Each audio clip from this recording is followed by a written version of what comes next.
வணக்கம் தலைவா, அனைவருக்கும் இனிய வணக்கம். இன்னைக்கு நம்ம இந்த ஒரு வீடியோவில் எதை பற்றி பார்க்க போகிறோம் அப்படின்னு பார்த்தீங்கன்னா, விவசாயிகளுக்கு நன்மை பயக்கக்கூடிய செய்திகளை இந்த ஒரு வீடியோவின் வாயிலாக நம்ம பார்க்கலாம்.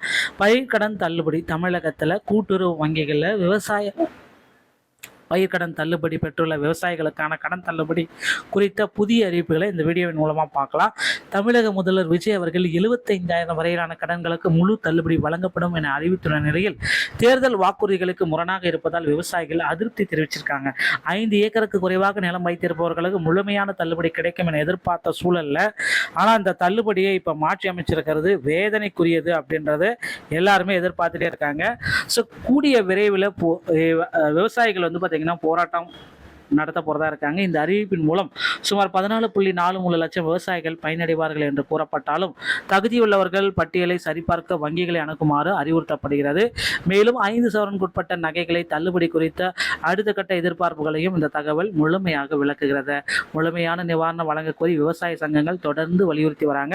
தமிழகத்தில் 75,000 வரையிலான பயிர்க்கடன்கள் முழுமையா தள்ளுபடி செய்யப்படும் அப்படின்னு முதல்வர் விஜய் அவர்கள் அறிவிச்சிட்டாருங்க.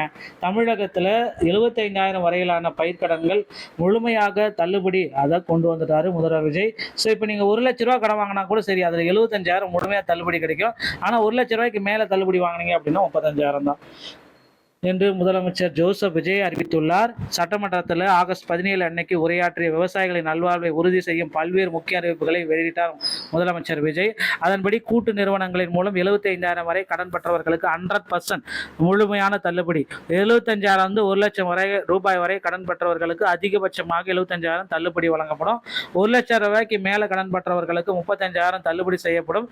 இதனால் ஏற்கனவே பெற்ற தள்ளுபடி தொகைக்கு மேலாக 40,000 ரூபாய் வரை இந்த கூடுதல் தள்ளுபடி திட்டத்தை முதலமைச்சர் விஜய் அவர்கள் அறிவிச்சிட்டாருங்க. இதனால் ஏற்கனவே பெற்ற தள்ளுபடி தொகைக்கு மேல 40,000 ரூபாய் வரைக்கும் கூடுதல் தள்ளுபடி பெறலாம். இதன் மூலம் சிறு மற்றும் குறு விவசாயிகள் உள்ளிட்ட பயிர்க்கடன் பெற்ற விவசாயிகள் பயனடைவார்கள் என தெரிவிக்கப்படுகிறது. இந்த கூடுதல் பயிர்க்கடன் தள்ளுபடியால் அரசுக்கு கிட்டத்தட்ட ஏறத்தாழ 953 கோடி ரூபாய் நிதிச்சுமை ஏற்படும் என்ற பொழுதும் தமிழக விவசாயிகள் நலனில் தான் நமது நலன் உள்ளது என கருதி சுமார் 13.34 லட்சம் விவசாயிகளுக்கு மொத்தமாக 6,220 கோடி ரூபாய் பயிர்க்கடன் தள்ளுபடியை இந்த அரசு வழங்குகிறது அப்படின்ட்டு முதல்வர் விஜய் அவர்கள் குறிப்பாகவே சொல்லிட்டாருங்க. ஸோ அடுத்தடுத்து பார்த்தீங்கன்னா இந்த பயிர்க்கடன் தள்ளுபடியில் யாருக்கெல்லாம் முழுமையாக தள்ளுபடி கிடைக்கும் அப்படின்ற பட்டியலை நீங்கள் தெரிஞ்சுக்கணும்னா உங்கள் அருகாமையில் இருக்கிற கூட்டுறவு வங்கியை உடனடியாக அணுகுங்க. அவங்க கிட்ட லிஸ்ட் அவுட் எல்லாமே இருக்குது. ஸோ அந்த கூட்டுறவு வங்கிகளில் உங்களுக்கு லிஸ்ட் எல்லாமே இருக்குது. ஸோ அதை பார்த்துட்டு உங்களுக்கு பயிர்க்கடன் தள்ளுபடி புதிய பட்டியலை தமிழக அரசு வழங்கும்.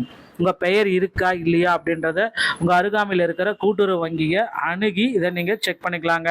ஸோ கூட்டுறவு வங்கிகள் மூலமாக மட்டும்தான் முதற்கட்ட 8 வகையான கூட்டுறவு வங்கிகளுக்கு மட்டும்தான் அந்த தள்ளுபடி இல்லாத நபர்கள் அப்படின்னு பார்த்தீங்கன்னா அரசு ஊழியர்கள், கூட்டுறவு சங்கத்தில் இருக்கிற ஊழியர்கள் மற்றும் அவர்தம் குடும்பத்தினர்கள், போலியாக பயிர்க்கடன் ஆதார் கார்டு அந்த மாதிரி ரேஷன் கார்டு எல்லாமே நம்பர் எல்லாமே மாற்றி கொடுத்தவங்களுக்கு தள்ளுபடி அறவே கிடையாது அப்படின்றதையும் தெல்ல தெளிவாக குறிப்பிட்டிருக்காங்க.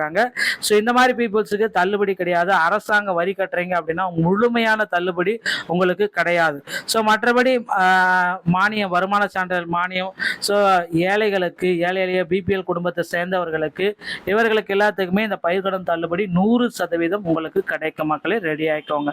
ஸோ இப்போ அடுத்தடுத்த தகவல்கள் தெரிஞ்சுக்கணும் அப்படின்னு நினைச்சீங்கன்னா நீங்கள் நம்முடைய சேனலை ஒரு சப்ஸ்கிரைப் அண்ட் பெல்லை கிளிக் பண்ணி வச்சுக்கோங்க. மீண்டும் ஒரு நல்ல தகவலோட நான் உங்களை சந்திக்கிறேன். நன்றி, வணக்கம்.